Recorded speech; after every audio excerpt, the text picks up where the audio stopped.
Alice is going to spend a substantial portion of the rest of her life in prison based on one text, apparently. The jury has spoken. Alice Trappler is guilty of planning the murder of her baby's father.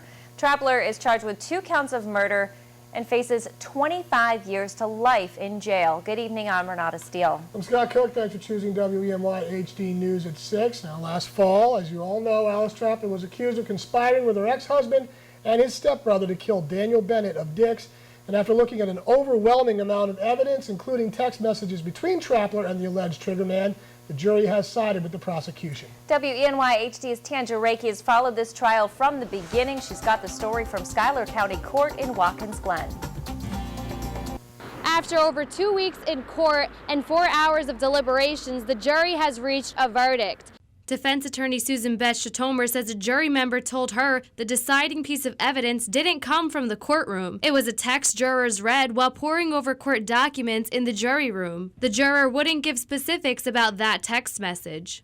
And he said, well, it was nothing that was presented in court. He said, when we were looking through the text, we found a text that nobody brought up, and that convinced us. The feeling in court was tense when the judge announced the jury reached a verdict. Judge Dennis Morris told audience members to leave if they thought they would cause an outburst while he read the rulings. The jury found Alice Trappler guilty of 2 counts of murder, 2 counts of burglary, and 1 count of conspiracy. Trappler showed little emotion. She gave one last look to her parents and shook her head. Family and friends of the murder victim, Daniel Bennett, could be heard sobbing.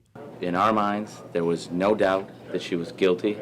The jury just proved that to be true. Immediately after the verdict was read, Bennett's family and friends, some in shirts in honor of Bennett, embraced District Attorney Joe Fazzari. They didn't want to talk to media on camera, but let us record their thoughts. It was hard to listen to, but obviously justice was served, so it was worth it. Every second of it was worth it.